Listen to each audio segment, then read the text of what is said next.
بسم اللہ الرحمن الرحیم وَيَسْأَلُونَكَ عَنْ ذِي الْقَرْنَيْنِ قُلْ سَأَتْلُو عَلَيْكُمْ مِنْهُ ذِكْرًا۔ میں نے بتایا تھا کہ نبی صلی اللہ علیہ وسلم کی نبوت کے دلائل میں ہے یہ واقعہ۔ یہودیوں نے آپ سے پوچھا کہ ذوالقرنین کے بارے میں بتائیے۔ ذوالقرنین وہ تھے جن کی تاریخ مسخ ہو چکی تھی، ایک بادشاہ تھے جنہوں نے پوری دنیا کو فتح کیا اور اللہ کے دین کو دنیا میں غالب کیا۔ پیغمبر تھے یا ولی اللہ تھے، راجح یہی ہے کہ پیغمبر نہیں تھے، لیکن اگر پیغمبر تھے تو ہمارا ایمان ہے، ہم تمام پیغمبروں پہ ایمان لاتے ہیں۔ بعض ایسے ہیں جن کے بارے میں قرآن نے بتا دیا کہ یہ اللہ کے پیغمبر تھے، بعض ایسے ہیں جن کے بارے میں قرآن نے مبہم رکھا۔ تو ان کی وجہ تسمیہ میں نے بتا دی تھی کہ ان کو قرن کہتے ہیں، سین کو، کنارے کو، تو زمین کے دونوں کناروں کو فتح کیا انہوں نے۔ تو ان کی تاریخ مسخ ہو چکی تھی، لیکن ایک اللہ والے گزرے تھے، نیک بادشاہ گزرے تھے اس وقت کی آباد دنیا میں، انہوں نے اللہ کے دین کو بلند کیا۔ تو اس لیے نبی صلی اللہ علیہ وسلم سے ان کے بارے میں آگے پوچھا گیا کہ آپ ان کے بارے میں کیا جانتے ہیں، آپ بتائیے، اگر آپ اللہ کے سچے پیغمبر ہیں تو آپ کو پتہ ہونا چاہیے۔ تو وہی نازل ہوئی نبی صلی اللہ علیہ وسلم پر، اور یہ واقعہ اللہ تعالیٰ نے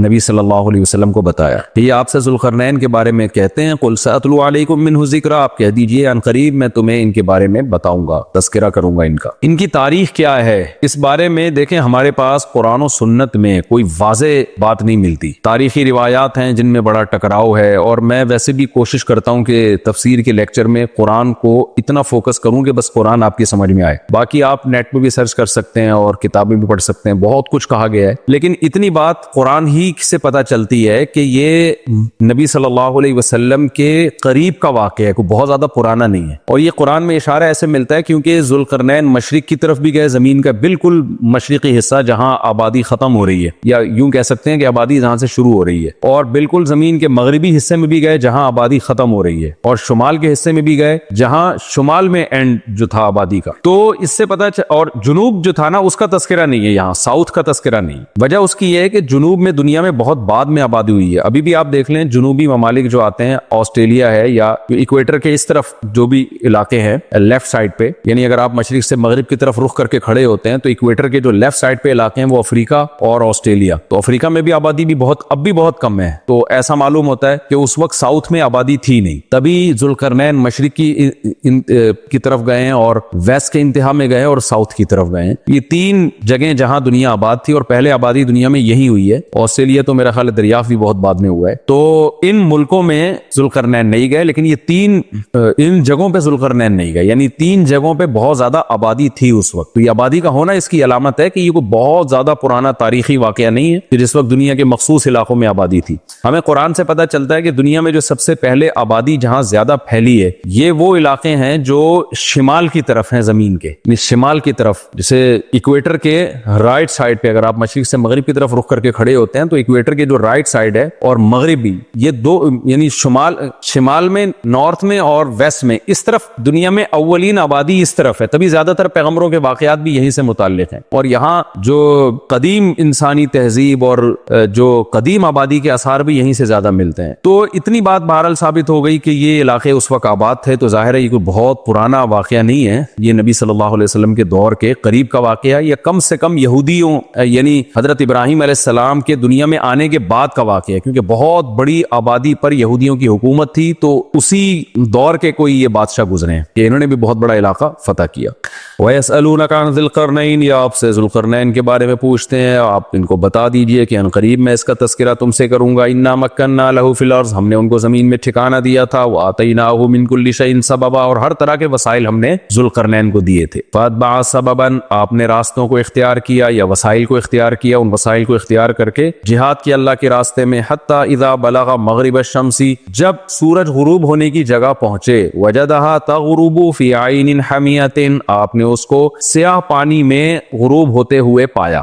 مغرب شمس کا مطلب ظاہر ہے جہاں سورج غروب ہوتا ہے وہاں تو دنیا میں کوئی جا ہی نہیں سکتا، زمین گول ہے، وہ تو گھومتا ہی رہے گا، ہر جگہ ہی سورج غروب ہو رہا ہوتا ہے۔ لیکن آج بھی دنیا میں مشرقی ممالک اور مغربی ممالک کہلاتے ہیں، جیسے قرآن میں آتا ہے نا، وَأَوْرَثْنَا الْقَوْمَ الَّذِينَ كَانُوا يُسْتَضْعَفُونَ مَشَارِقَ الْأَرْضِ وَمَغَارِبَهَا الَّتِي بَارَكْنَا فِيهَا، کہ ہم نے بنی اسرائیل کو وارث بنا دیا جو ضعیف سمجھے جاتے تھے، زمین کے مشرقوں کا بھی اور زمین کے مغربوں کا بھی، تو مشرقوں اور مغربوں سے کیا مراد ہے؟ وہ آبادی جو ایسٹ کی طرف ہے اور وہ آبادی جو ویسٹ کی طرف ہے. تو یہ مطلب ہے مشرق اور مغرب کا. تو قرآن کے مشرق سے یہی مراد ہوتا ہے کہ وہ آبادی جو ایسٹ کی طرف، آج جس کو ایسٹ کہتے ہیں، اور وہ آبادی جو ویسٹ کی طرف. تو سورج کے غروب ہونے کی جگہ کا مطلب کیا؟ مطلب وہ آباد علاقہ، آخری علاقہ جہاں سورج غروب ہو جاتا ہے. جب ہم زمین کے بیچ میں کھڑے ہوتے ہیں تو وہ ویسٹ کا علاقہ جہاں اس کے بعد پھر آبادی نہیں ہے، یہ مغرب الشمس سے مراد ہے. وجدها تغرب في عین حمیہ، یعنی آپ تو علاقے فتح کرتے چلے جا رہے تھے، تو جہاں آبادی بالکل ختم ہو گئی تو آپ نے سورج کو پایا، محسوس کیا کہ وہ عین چشمے کو بھی کہتے ہیں اور مطلق پانی کو بھی کہتے ہیں، سمندر کو بھی کہتے ہیں. اصل اطلاق تو اس کا چشمے پر ہوتا ہے، لیکن اس کا عربی لغت میں ہی ہر طرح کے پانی پر بھی اس کا اطلاق ہوتا ہے. تو زیادہ تر مفسرین اس طرف گئے ہیں کہ اس سے مراد ہے سمندر، یعنی سمندر میں ڈوبتا ہوا پایا. مطلب یہ کہ آگے آبادی ختم ہو رہی تھی اور آپ مزید آگے جا نہیں سکے، تو آپ نے اس کو ہمآ سے نکلا ہے. ہمآ عربی میں کوئلے کو کہتے ہیں، گرم کوئلہ جو ہے نا، سیاہ. تو ہمیہ سیاہی والا، یعنی سیاہی والا پانی. تو اس سیاہی والے پانی سے بلیک کلر بھی مراد ہو سکتا ہے. یہ کیچڑ پہ بھی اس کا اطلاق ہوتا ہے، کیونکہ کیچڑ مٹی کے ساتھ جب ملا ہوا ہوتا ہے نا تو وہ بھی پانی سیاہ نظر آتا ہے. اور اس سے مراد یہ بھی، سیاہ کا اطلاق عربی میں جو بھی گہرا کلر ہوگا نا اس کو بھی عربی میں سودا کہا جاتا ہے، اسود کہا جاتا ہے، تو اس پر بھی اطلاق ہو سکتا ہے. خلاصہ یہ نکلے گا کہ جب وہ پانی میں سورج ڈوب رہا تھا تو وہ پانی کا رنگ گہرا تھا. اب اس کی بہت ساری تفسیریں کی گئی ہیں کہ کیا مراد ہے اس سے، واللہ عالم. یہ تو جب کوئی مغربی علاقوں میں جائے، وہاں کھڑے ہو کر ریسرچ کرے اور وہاں ڈوبتا ہوا دیکھے تو پتہ چلے گا. بہرحال انسان کو ایسا ہی لگتا ہے جب وہ سمندر کے کنارے کھڑا ہوتا ہے تو وہ پانی سمندر میں ڈوب رہا ہوتا ہے. اب دیکھیں یہاں بعض لوگوں نے قرآن پہ اعتراض کیا ہے کہ سورج تو پانی میں نہیں ڈوبتا، سورج تو گول ہی گھومتا رہتا ہے.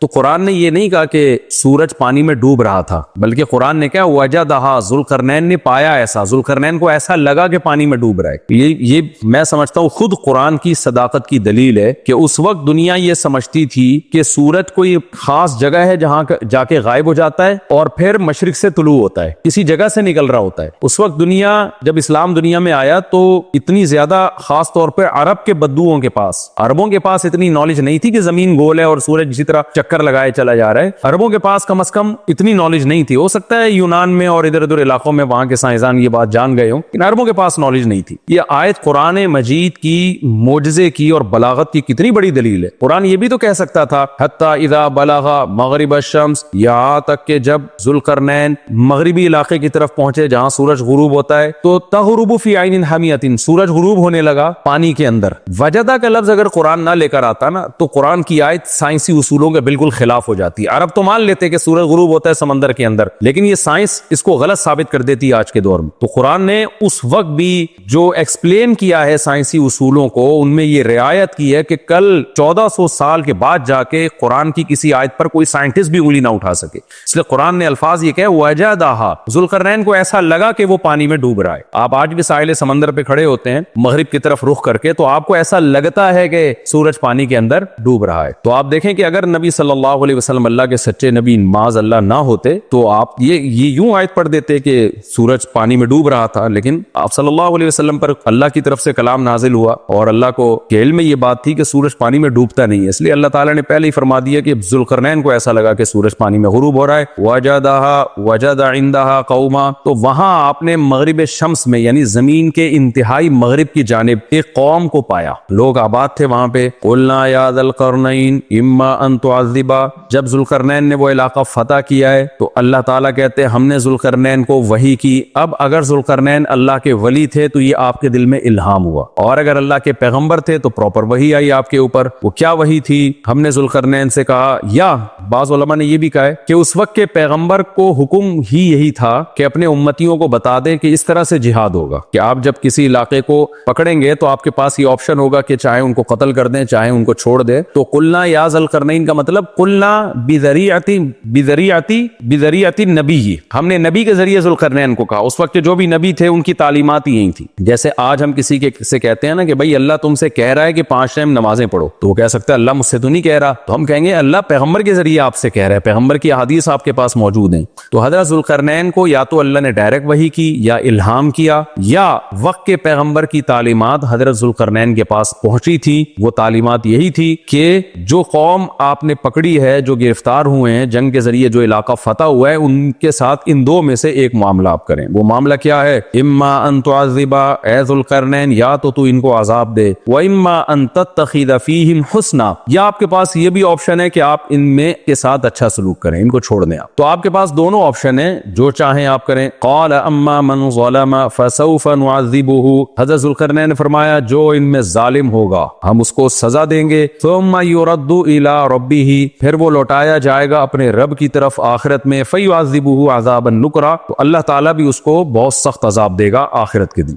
واما من آمن وعمل صالحا، اور ان میں جو ایمان لے آیا اور نیک اعمال کیے، فله جزاء الحسنى، اس کے لیے اچھا بدلہ ہے، وسنقول له من امرنا یسرا، اور ہم ان قریب اس کے لیے اچھا معاملہ کریں گے، اس کو اور نوازیں گے ہم۔ دیکھیں دنیا میں جہاد جب بھی ہوتا ہے نا، چاہے یہودیوں نے کیا ہو، چاہے عیسائیوں نے کیا ہو، چاہے مسلمانوں نے کیا ہو، تو جہاد کی دو قسمیں ہیں، ایک دفاعی جہاد کہلاتا ہے اور ایک اقدامی جہاد کہلاتا ہے۔ دفاعی جہاد کا مطلب یہ ہوتا ہے کہ کسی قوم نے آپ پہ حملہ کیا تو ظاہر ہے آپ نے دفاع کرنا ہے، جیسے تیسے ممکن ہو اپنا ڈیفینس کرنا ہے۔ اس جہاد کو ساری دنیا جائز سمجھتی ہے، آپ کا ذاتی حق سمجھتی ہے۔ ایک جہاد وہ ہوتا ہے جو اقدام کرنا۔ اقدام کا مطلب یہ ہوتا ہے کہ اللہ تعالیٰ نے پیغمبروں کو دنیا میں بھیجا، نوح علیہ السلام کو، صالح علیہ السلام کو، ان پیغمبروں کو حکم یہ تھا کہ آپ نے صرف دعوت دینی ہے، آپ نے تلوار نہیں اٹھانی، اس دعوت کے پیچھے تلوار نہیں ہے۔ تو جو ایمان لے آئے، نہیں لے کر آئے، اللہ اس کو خود نمٹے گا قیامت کے دن۔ جیسے نوح علیہ السلام 950 سال دعوت دیتے رہے، 40-50 لوگ ایمان لے کر آئے، باقیوں کو اللہ نے تباہ کر دیا۔ صالح علیہ السلام دعوت دیتے رہے، شعیب علیہ السلام دعوت دیتے رہے، اور ہود علیہ السلام دعوت دیتے رہے، ابراہیم علیہ السلام دعوت دیتے رہے، لوط علیہ السلام دعوت دیتے رہے۔ ان تمام پیغمبروں کی دعوت کے پیچھے تلوار نہیں تھی۔